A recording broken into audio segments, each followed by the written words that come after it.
And there we go again. It's game number 2, MVP versus Mahameru, and we started with a player DCing, and that means we go for a second time. You all didn't see that because the intro was playing, but now, yeah, I think everybody loaded in.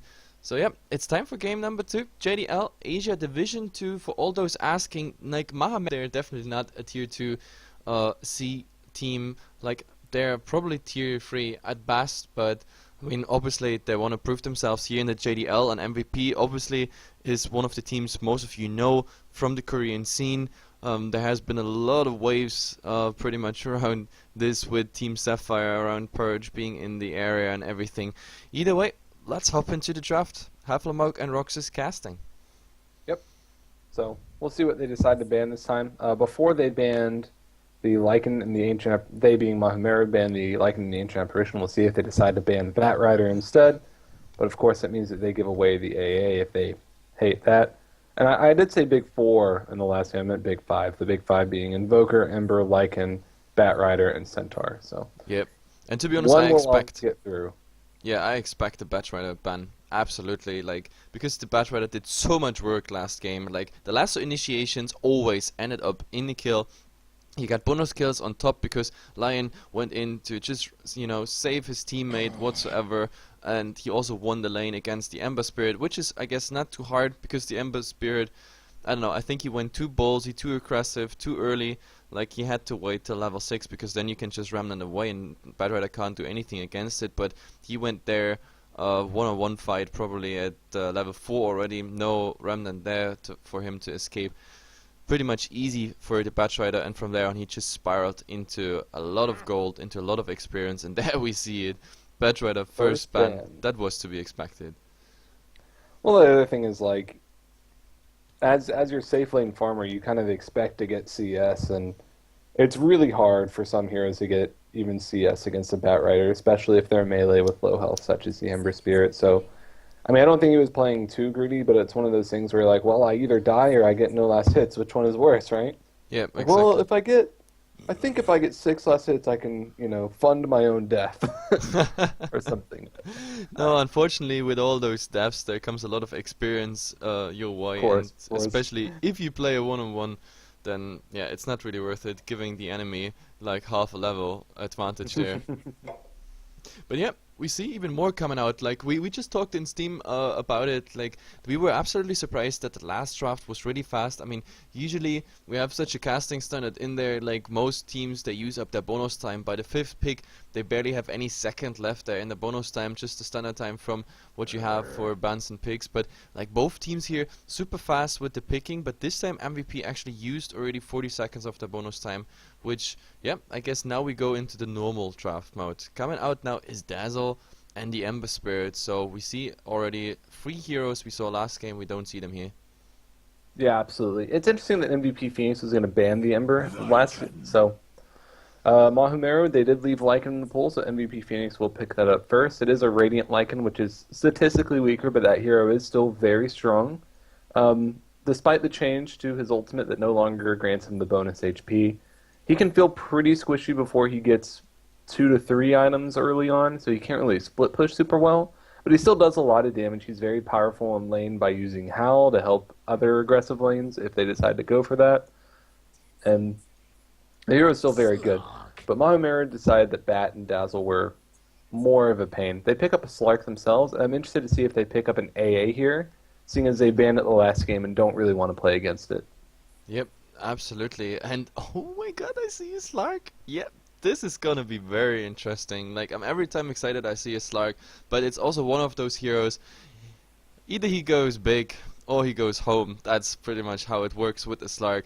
Like, if he gets really this experience at the start, Shadow Dance pretty early, if he gets some solo pickoffs, then yeah, he's gonna spiral in a lot of farm, and he's gonna be a nuisance because there's nothing you can do, especially while the Shadow Dance is up. But on the other side, also, like, and you already mentioned it, like, there's a lot of pushing power coming MVP's way, but Lycan alone, of course, is not enough pushing power, and I like it when you see in a draft a lot of things that can scale with the Howl. That means I want to see at least a Nature's Prophet, and I want to see at least 2 or 3 Necros, And yeah, no, this is how it works, because you see the towers just melting. That howl comes up level 4, and suddenly you have like 6 necro warriors, 2 sets of treants, then the wolves, etc., and of course all the heroes empowered by the howl. Like this is just like, yeah, At least it there's should no be invoker. true. Forge 'Cause spirits that's a missing. big pain when you get Alacrity and Howl onto a Necronomicon melee minion. God, that thing hurts. It can solo a support. Earthshaker Yep. here. Earthshaker. So they took a lot of time to think about this. Yep, definitely. They almost use a minute of their bonus time to decide it's Earthshaker. But I have to say it's 6.81. Earthshaker blocks not possible anymore. Mahameru is now in the Dire, on the Dire side, which means before 6.81 you could have blocked the bottom lane into the Ancients, just like you can do it on the mid lane on the Radiant side. But the creeps now in 6.81, they just stand in front of your Fissure like nothing happened and wait till the Fissure disappears. So this They're is like clockwork dogs. yeah, pretty much. But it's a huge nerf, I think. We saw a lot of even tier 1 teams going for this. I remind you, Fnatic, for example, No-Tail, playing Earthshaker many times, doing the mid-ancient creep skip, and the same on the Dire offlane. But this is not possible anymore, and for me, to be honest, this is a very huge nerf to the Earthshaker. Because now it's really just down to Earthshaker, all his spells and his impact on the game, but not this early game creep skip advantage. I think that, yeah, it's a nerf, but I personally just don't think that should have been in the game in the first place. That's just my own personal thing, but like just because the Radiant team has an Earthshaker and they just get to win mid because you literally miss out on so many lanes of experience, like Lich is different, whereas like his trade-offs for using Sacrifice are pretty justified. I'm not here to express my personal views, but yeah, it's a nerf. Earthshaker is still very good, is what I'm trying to get at. Echo Slam does a lot of damage. He only needs a Blink Dagger, just like Sand King. Fissure is very long-range initiation that can be used for a stun also to block off paths. And Enchant Totem, whenever he gets a few levels, will do a lot of damage. 400% is a lot, even if you're only hitting for about 75. So, Yep, true. But yep. still a very good hero. We do see AA finally banned out from MVP Phoenix, but they managed to pick up the Centaur, which very, very strong hero, especially in combination with Lycan. Just so much burst damage early on.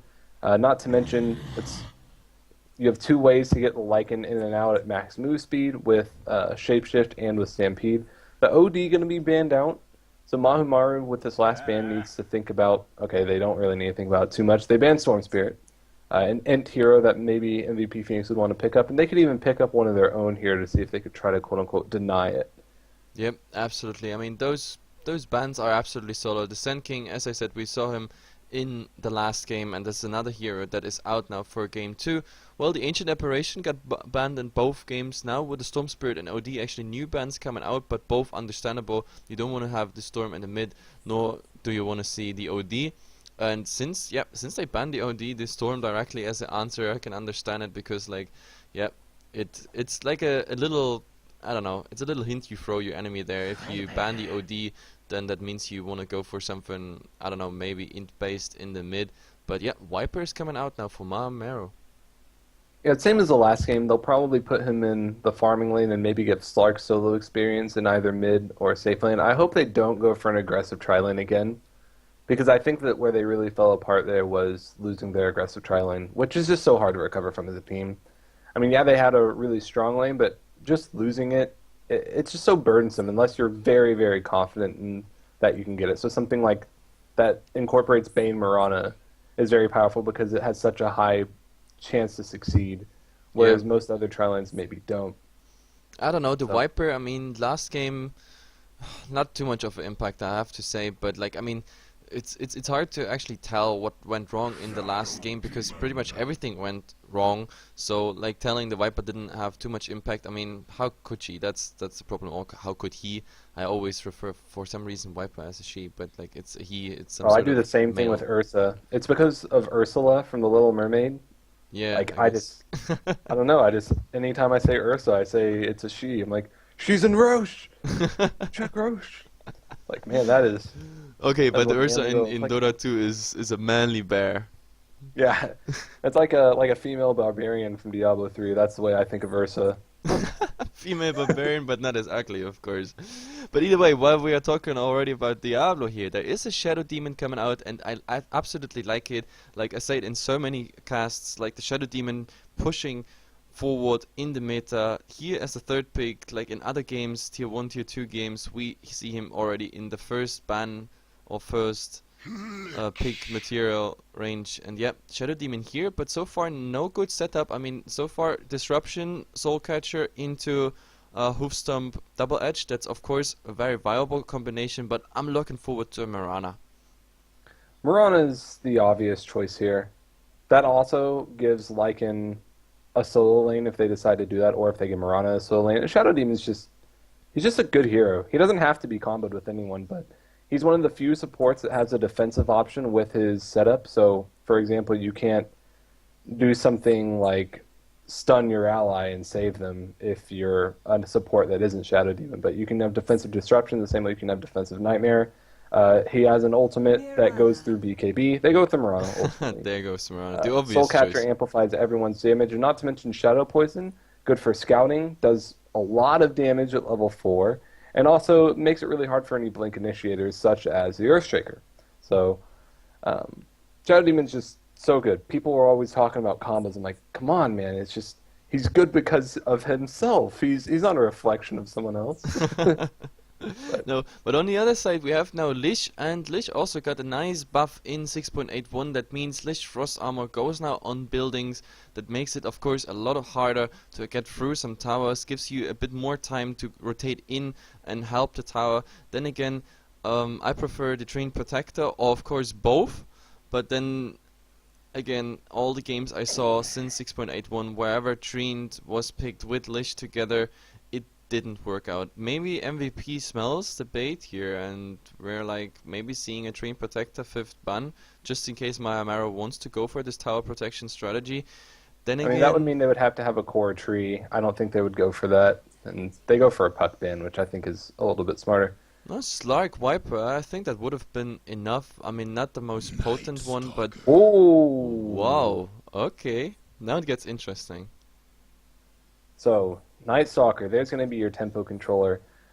Basically, everyone besides Centaur needs a fair amount of farm to be able to stand a Night Stalker walking up, voiding you, and silencing you during nighttime. Because that silence lasts forever. Not to mention, if he gets an Aghanim Scepter, he's going to be able to have uncontested vision, which is really, really powerful on Dire as well at the Roshan advantage. And if he has a Lich in his lane, he's going to hit those levels much earlier. Yep, So- absolutely. And this silence is gonna be crucial here, because you have a Mirana, you don't want the Mirana leap away. You Whoa, have- that is a ballsy pick. Yeah.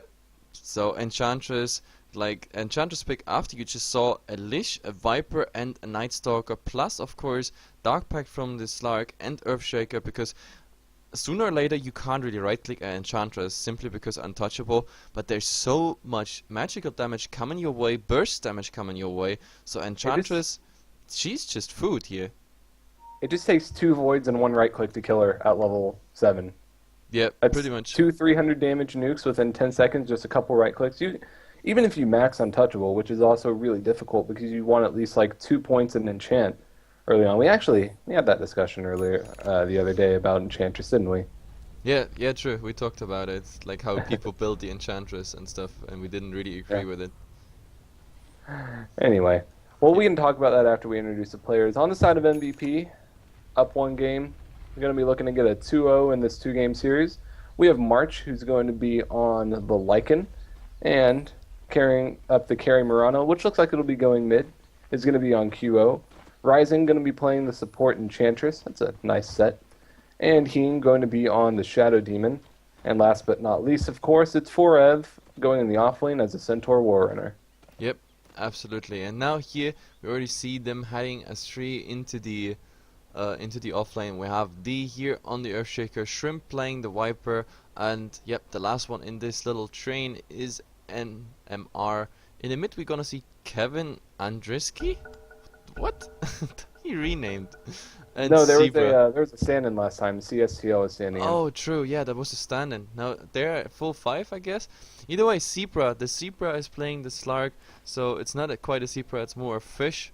But either way, we see one ward already coming out. It's a pretty traditional ward here. Just, yep, standard ward, giving vision to the bottom rune. And on the other side, we have just as well the ward that gives vision into the sides, plus of course the bottom rune. Nothing else so far coming out. Also, both teams this time not interested in some harass, gank, pick-off attempt whatsoever at the start. There's an illusion rune. It's gonna be found by Phoenix. That of course gives him a nice head start against the Slark. Slark till level 6 has to care about his HP, especially when the double edge comes out.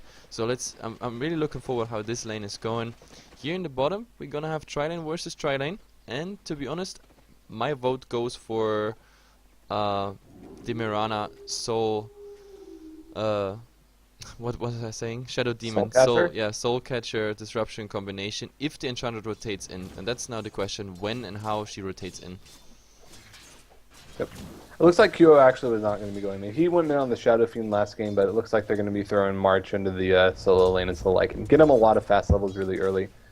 But they did. I mean, this was thought. Oh well, hold that thought. Fisher going to be coming in from D. Kyo going to be taking a little bit of damage. Hasn't even skilled a point yet. Seeing what he needs to. Shrimp going to be getting some right clicks on, and there's a pull.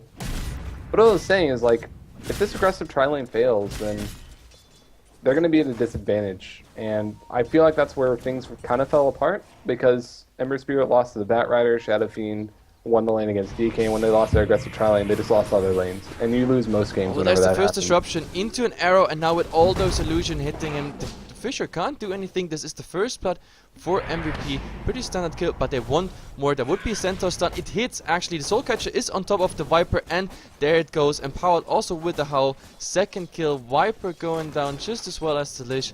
An awesome start again for MVP. Yep, not to mention the Howl damage really doing a lot of work there, and that's also the power of Enchantress at level 1. She gets a creep at 30-second spawn, and then she manages to get another one at the 1-minute spawn and can go gank with it instantly at level 1. So, able to get a lot of kills there, and that, like I said, I mean, if this aggressive tri-lane fails, they're going to be in a bad spot, so... Yep. It looks like they're off to a bad start. Looking at the other lanes, though, I think that Zebra's going to have an easier time going as a Slark against a Centaur, compared to an Ember Spirit against a Bat. However, it is still pretty hard because, yeah, you steal Essence with the Essence shift, but he just returns damage with Return, plus he already has his Tranquil Boots, and he has a lot more burst damage, so as soon as you hit below a certain amount of HP, he can just double edge you and kill you. A lot of people will disrespect that in a solo lane against the Centaur, but with the Night Stalker against the Lycan, both of them should win the lane, both of them should get their farm. Similar to a lot of lanes, such as like Dragon Knight Magnus, neither of them are really going to win. They're both just going to get what they come for, which are creeps and experience. Yep, absolutely. And this Lark almost had to chew through all of his regeneration. He had a normal set of tangos plus a salve. All of them has been used, and now with the Tranquil Boots on forever here, it's he's definitely having the advantage here. I also like, by the way, the Howl build of the Lycan. I talked a bit about it in the draft. He's using it on cooldown, giving the advantage, of course, to himself for the last hits, and it was also part of the 2 kills in here the Trilane versus Trilane, or Trilane versus Do It, is because Enchantress is more going towards the mid now. This is just the beauty of... We see a lot of teams, namely Fnatic, Alliance, and Na'Vi, that can do things such as pick up Chen and Enchantress in the first round and not be scared of having an aggressive tri-lane go against them and it be punished. Is because the way that they just rotate like this pretty much makes it so that it's like a dual lane mid and a tri-lane bottom at the same time. And with that, Ryzen, he has smoked, he has a Dark Troll Summoner and a Satyr, so he's going to be able to get a net. Kevin moving back, there's a TP coming in from the Earthshaker, it looks like they're going to go for him. Net's going to be going in, Fissure catches both of them though, the Satyr Blast goes off right before it expires from the enchant. March gets voided. He's going to be doing what he can. Wolves are chasing as well. Oh my god, one right click with the Howl. Going to be able to get him. And Enchantress, now on a killing spree, holds all the kills in this game. Yep, she's going to be a happy Enchantress. And that's what I also like about Enchantress. Oh my god, she just got an invisibility rune. Like, if Mahameru didn't see that, they're in danger again. I mean, this time no creeps, but of course the right clicks coming. Not to mention the slow. It's a pretty good slow. And speaking of the slow, Shrimp going to be slowed from enchant. Oh my god, the damage. That's talking about being squishy. Soul Catcher manages to go on a creep. That same creep catches the arrow. So Ryzen gonna have to use his sprites and then go back to the jungle. Yep, absolutely. And by the way, the Slark, look at him. He has to limp back to the base. That's Mid what I lane? said. But mid lane, oh my god. Yep. Yeah, nighttime Night Stalker is pretty good. Yep, the first Knight and the Void directly in his face. Nothing the Lycan can do there. So Mahameru, the Night Stalker at least works out in the mid so far after they got the kill on the Earthshaker there, who pretty much just came to rescue the Night Stalker here. Yeah. Well, in the meantime, that's the first kill from Mahameru on the board, but still, losing all their lanes is pretty tough. I guess the Night Stalker is not the sort of hero that necessarily needs to win his lane. In fact, recently I played a tournament game. I played a Storm Spirit against the Night Stalker, and you can outlast him really well, but he just goes during the second nighttime and just kills your whole team anyway, and you're like, well, that did nothing. So I think that's what Mahameru is going to have to be putting their rares on in this sort of circumstance. The Night Stalker kind of has to get a lot of work done because Viper's not getting very much farm. He at least went for boots first before his mech, but the Mirana is getting more, or getting just as much anyway, and she's in the safe lane farmer. They're losing the top lane, and keep in mind there's an Enchantress. There's a jungler, so the EXP advantage is going to be inherently tilting away from them just because they have someone that can jungle efficiently. Yep, absolutely. And they can't punish it. But still, with increasing level, like Mahameru is getting more and more mobile and more dominant all over the place because, oh wait, there's arrow fishing and actually hitting on the Viper, but there won't be any follow-up. I don't think so. Oh my god, what well, is then just follow up. Oh wow, never mind. Defensive Destruction Stampede gonna be used as well. Double Edge coming in. Gonna be able to finish him off with the Shadow Poison. QO, very low health, uses the Moonlight Shadow to get away. Forev is gonna be TPing out as well. QO, he's still here. Are they gonna give up? Are they giving up? Oh No, they're not giving up. They Moonlight don't Shadow, see it. it's gonna casually sneak away. And the worst part about it is that the Lich, look at his inventory, there is a goddamn sentry ward. Like, no, like, question mark, big question mark here. Why do you carry this sentry ward? There has been 2 low HP heroes protected by Moonlight Shadow, and they just missed out on both of them pretty much just because they have no vision whatsoever against the Moonlight Shadow. So yeah, big question mark there for me. A little bit unfortunate. Well, MVP gonna be in a circumstance where they were last game where it's like, well, we're gonna farm more quickly. We can also fight pretty effectively right now. I think really the only thing they have to worry about is the Night Stalker. So they can farm during the night, stay warded, and then fight during the day. And Yep. that's kind of Night Stalker's caveat. Is like, he can be really scary, but it's kind of like some heroes such as Death Prophet that will revolve around their ultimate. Yeah, they're really scary when they have it, but when they don't, they're like kittens. Same with Night Stalker during the daytime. Yep, and now we see some forth and back here on the top line, but Shadow Dance has been used. But now with the Earthshaker rotating in, that might be actually something. There's a Stampede available. I don't think that they can catch him.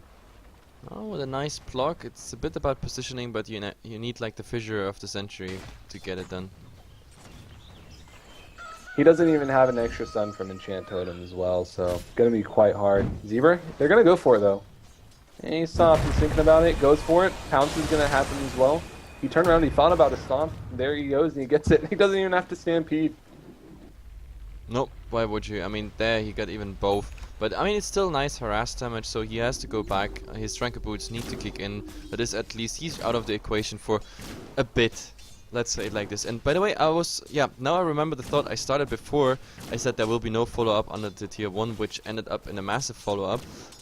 And no, I was saying, like, actually Mahameru is getting more and more active by the levels, because like Slark now having level 6, so with his Shadow Dance he can actually do something. The regeneration is coming out, also the harass by the Lich is coming out. The Frostblast getting more and more potent here, level 2 already. He went 1 point into Ice Armor against the tower. Viper, by the way, just level 4. Here in the mid, I thought with the Knight there's something coming, but yeah, what I'm saying is, like, with more and more levels Mahameru can actually do something. That's true, that's true. And they're going to be gaining those levels, and they do have a Lich, but it's still not going to be as much as an Enchantress. And even if you have a good amount of levels, they still need their items. Viper is not even started on the mech. Slark just now finished the treads, probably going to be going for a Shadow Blade. He hasn't started that yet. And Night Stalker, we don't know what he's going to be getting. He's got 1,000 but they gold. go here on the center war, and there's the stun. Oh my god. He actually survives on 80 HP plus stick. It's the power of Shadow Demon. Yep. Love He didn't that hero. even need the defensive disruption there, or no, that wasn't even used. But the Slark really almost got the kill. He was pretty much one hit away or one Dark Pact away from the kill. But yeah, Tauren with the stick, and yeah, also a luck on his side. He's actually surviving that. We're looking to dive bottom here. Ryzen smoked up. He came from behind the tower with a Centaur. Looking for Shrimp. He uses the enchant. Centaur stun to follow. Arrow coming up. Leap, Starfall, Impetus. That was a beautiful play. Meanwhile, mid lane, March is having a problem. He's silenced. He manages to get in the tower. The silence wears off as he's able to shapeshift. And D moves in, throws out the fissure. And oh god, Lycan's so squishy now without that bonus HP. But able to get the last hit on the tower. Goes bottom, find a haste rune. And he's a happy wolf. Yep, absolutely. With the Vladimirs, he can just rotate into the jungle and doesn't have to fear anything. He got what he wanted. Lycan is just all out on the towers. Now, Nature's Attendant's coming out here, healing forever a bit. And yep, that makes space for the second creep wave coming in. And this tier 1 is pretty much down. That means, yep, within 1 minute, they just lost a hero. Pretty much a core of them as well, the Viper and 2 towers. So yep, we pretty much have what we had in the last game. Mahameru losing crown step by step, an MVP. Like, nice plays, especially coming out by the Enchantress. And that arrow, oh, but it misses. This is the cool thing too about the Enchantress is she's managed to secure a Hand of Midas. And if you can do this really early on an Enchantress, she actually becomes quite a big source of damage when she gets an Aghanim Scepter and maybe just one other item such as a Force Staff or maybe even an Orchid Malevolence if you're feeling that fancy. So able to get those kills on her super early means that they're going to have pretty much a 4th carry as far as their support goes. And she's a bit of an anti-carry just because Untouchable is so hard to deal with. And if you get her to the point where she's doing a lot of damage sustainably with her ultimate so that the opponents can't really ignore her, it just becomes such a hard decision to make in the midst of a fight, and before you know it, usually you just die. Yep, and plus, unlike Chen, she doesn't really rely on creeps later on. Yep, absolutely. And there's also one thing I wanted to point out, but here in the mid, I think we're gonna have soon something. No, but like this Night Stalker also not leaving his lane for I don't know 12 minutes now. It's pretty weird. There's a smoke here, but like it just goes away in the same second. He has a haste rune, and therefore all the smoke in the mid is just going to nowhere. There's a rotation now coming against the Slark, but yeah, he has Shadow Danes. I don't think they get anything. Can't last forever, man. DD and haste going to be used. Pounce going to be able to catch him behind. Looks like there's a TP coming in from Lich. We'll see if he decides to dive this. He does have Shapeshift available, and he still has that haste. Enchantress has come up as well as the Shadow Demon. So he has backup, and they have a huge creep wave coming up. Moonlight Shadow to use, try to get behind the tower. Dark Troll Summoner is there for a net, following Zebra. Doesn't throw the net, actually cancels it. And the net's going to be on MMR. And there goes the stomp and the right clicks from the Lycan doing so much. Skeletons are going to be summoned as well to try to cut the wave. Kevin comes in, ultimate's going to be used, Stampede coming in.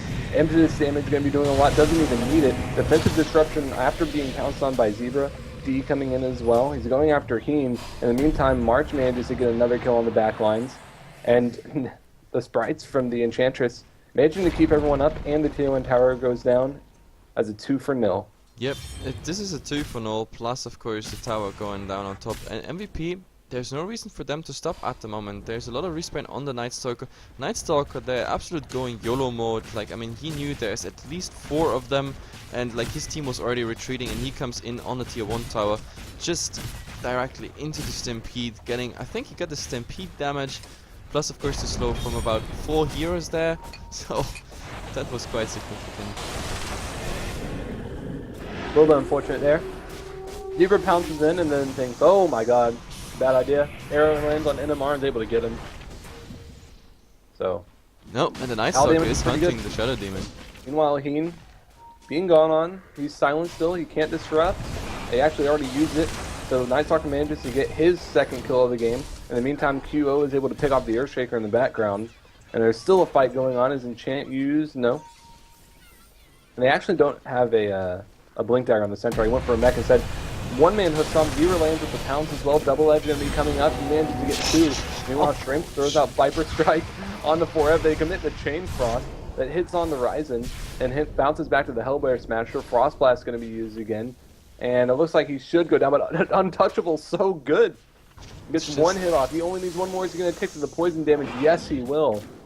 But QO going to be able to clean him up in the meantime. He's going for a Lincoln Sphere, by the way. And it looks like NMR is going to be able to get away. So a little bit of rebuttal from Mahameru, but still coming out on the short end of the stick. Yeah, March, he didn't even bother with the residual fight going on there. He just focused on the tier 2. That means 2 tier 2 going down and the fight favorable for Mahameru here. And yeah, is this already the beginning of the end? Lycan had a casual 4K gold until he decides to buy a Necro 1. But okay. And Sean just now, by the way, yeah, she's going for the Aghanim Scepter now. Point booster coming out. And yeah, 2500 and she's done with the Aghanim Scepter. She's a very, very scary Enchantress. She does a lot of damage. So, the biggest thing about Aghanim Scepter, people sometimes wonder why it does so much damage. Well, since it's based on how far you are away from a hero, it increases the cast range, which means it just inherently increases the damage. So, it's a lot more than these supports can deal with. And even Slark's pretty squishy, plus the pure damage against Viper. It's pretty squishy as well, and if she has the Nature's Attendance going, she can heal through the corrosive skin bonus damage. So, and while she does have 4 points in Untouchable, they can sneak a Roche really easily if they want to. Yeah, we see a smoke here coming out by oh my god, and the Moonlight Shadow on top of it. They're gonna fight in the mid here before they go Roshan. So here we go, March gonna be using the Howl, summons the Wolves as well. Pounce immediately away from Zebra. Arrow to fly, hits Shrimp. Shrimp is dead. Goodbye, friend. Starfall is going to be able to finish that off, just 1 point. Meanwhile, Kevin, stuck in the trees, contemplating life, then decides he wants to run. Runs south. The rest of his team's going to be meeting him by the secret shop. It looks like they're just going to surrender and go for Roche. Mark is going to go ahead and solo it, not even going to need the help from the Enchantress. Yep, and while this Roshan is going on, I'll show fast the craft speed, because I don't think Mahameru is in any position to contest this. Now, poor Roshan, he won't even hit for anything because of the Untouchable. So, looking at the experience craft, 10,000, pretty much like last game, and 15,000, so 5k more than last game around this time mark. So yeah, it's perfect. This just, yeah, Roshan on top of it, and now they can go anytime into the high ground if they want to. Maybe they want to really play systematically, go for the tier 2 bottom first. I mean, so far March, yeah, indication is there that he's going for it. And Night Stalker cuts the wave a little bit and then TP's home. No reason to not get the tier 2. I mean, it's free money. It definitely is. And they can get it, so. They just have to wait for the creeps. Okay, that's the downside, but there's one brave soldier creep, melee creep coming your way. Go, creep. Go. I mean, they don't even need the creep wave. They got the wolf with the Necro being there in 7 seconds, so all they really need is like get down with the backdoor protection. That's all they need. Now there's a cliff coming out, but the next creep wave already arrived. Now Howl coming out as well. Or Shrimp just walks in and feeds. That's a little bit unfortunate. Kevin gonna be using the silence up on the Enchantress, but in the meantime, Chain Frost in the back does almost nothing. And Lycan goes in, cleans up a lot of people with his right clicks. Kevin gonna be running as well. Zebra's already used his ultimate. He's trying to get away, dies to 1 imp shot. And that is a 5-0. What? Enchantress almost has the Aghanim's finished. They still have the Aegis. They have a huge gold lead, and this is going to be at least a set of racks. What a disaster. Like, Mahameru, they're just not on the level MVP plays here. Like, very disciplined. I mean, usually MVP, when you compare them to the European scene, CIS, American scene, like, you would not consider them like a proper enemy, but they're improving more and more. Here against Mahameru, you can just see they're at next level. So disciplined, so very nice farm. This Enchantress made really plays you can see in tier 1 and tier 2 scene. And yep, MVP. I'm actually surprised. It's the first time I cast him before. I watched a couple of games, that's all. But yep, this is really looking good. Very disciplined. Mahameru, they decide not to GG out yet, but 1 Rax is down, and I don't think they can go for anything. Looking at the net worth, I mean, the only one separating this nice green versus red team is the Night Stalker, but like he, with the next some kills, maybe the Shadow Demon is gonna overtake him as well, and that would mean, yeah, 5 heroes of MVP leading the net worth. And this shows how horribly bad this game goes for Mahameru. even if he does finish his BKB, like what does he do to the physical damage of the right clicks? Yep. That's... I mean, Mirana is clicking really hard, and she hasn't even built damage yet. She can buy a Demon Edge pretty soon, but there's going to be that. I mean, the Soul Catcher, or the... Jesus Christ. Demonic Purge is going to be able to go through his BKB as well. Slark just has drums, which are great, but I don't know if they can really take a Miracle Fight. They don't have heroes that are really good at split pushing, such as a Nature's Prophet or an Anti-Mage that are good at buying time. And they don't even have a mech up on Shrimp. So, game is hard. Yep, game is very hard for Mahameru here. I mean, now... they try to still hold on and everything. I mean, so far we haven't seen, for example, a good Chain Frost, but even if the Chain Frost comes out, it's still level 1. Like, the level disadvantage they have, it's just too huge. Even Shadow Dance is level 1. Then, I don't know, Night Stalker, okay, he's level 11, but BKB not done, so he can't even go for the support. He will just get disrupted, and then he's pretty much done with everything he did. Earthshaker, level 6, so, okay, level 1. Echo Slam won't do anything, but while I'm talking here, I think we're gonna see the next fight. Never mind. Blink, Stomp, Double Edge, Stampede's gonna be used, Zebra has to use Shadow Dance immediately, Shrimp just runs away, he's gonna die to imp damage. Never mind, there's gonna be a Leap and a Starfall that finishes him off as well. Kevin has a Soul Catcher on him as well, he's going after QO. QO is trying to man up, but Foreb gets a lot of damage, he's manning up as well. In the meantime, Ryzen is managing to just solo kill supports. Yep. And they finish it right now, right here. Now, and this is going to be mega creeps and should be the game. Yep, absolutely. There we go. They munch through the last tier 3 tower. Lone survivor would be the Night Stalker, and he's also the one who calls the GG. I mean, MVP absolutely deserved. And for me, MVP this game was definitely Enchantress. Her plays in the early game made this possible. Like, awesome plays, influenced their 2 lanes, got easy kills, killing spree, what, 5 minutes into the game, 6 minutes into the game. Absolutely beautifully done by MVP.